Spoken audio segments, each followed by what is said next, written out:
que je me rappelle quand je remonte en arrière. Moi je trace bien de la tête,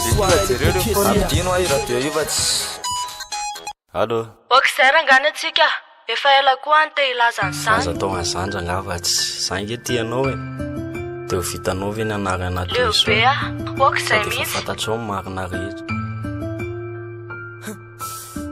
fantatrao ihany ki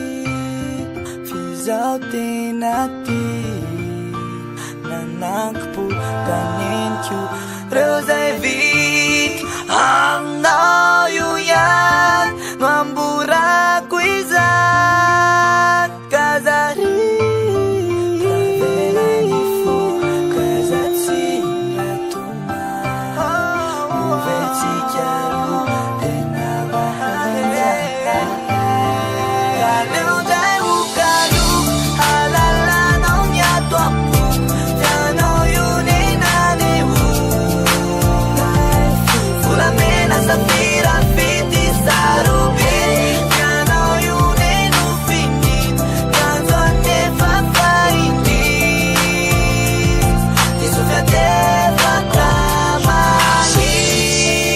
masoandro ny taratra mipalika tampoka nafatarako ny marina rehetra ny amintsika tsy anjara falehoana tsy ny apitso ny fokony disy fiantefika ny etsapy anaty espity androany amantany ambony verina fely olo tiko eny tena tiko izy nefindrisy raha masoko latsaka mieritseritsy ny zava-misy nenatsika tramozay tsapako fa olombelany tena ka tsy maintsy diso raha mbola meny eto amin'ny titany kasakasakao raha tsy ambelany fadizoko mifonao ary mivaly fapetsaka ny atalany efa vitako zay nandratra ny fonao vonina ny ovanarina ny ratsy omalo vaino tsara mpahafantariko amin'ny penina sitasitara fenao ny tiako anjara atsambolohany katsany evara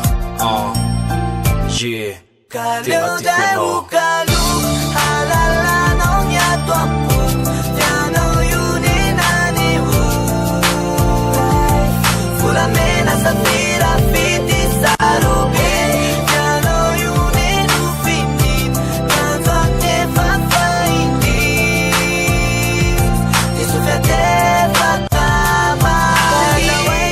teninao ino e izao tsy andao zany tofenotsika ny tontolo fahiny ankehitriny efa domanginy tena tsapako fa feno fangery forina ny fiainako izatsony mba hitarainako neniko milasa fahampiany fotoana efa ny sainako manaiky aho fa diso tsy nanamboarany zava-marina rehetra mombo anahy dia ren'ilay fitiao ka tsy sananamboraka ny fisiko taminao fanjoany ate ilaza fa ny marina rehetra dia efa fantatrao ka anjaranao ny sisaleko tsisy raha ny lasa ny verina ho taratry ny apitso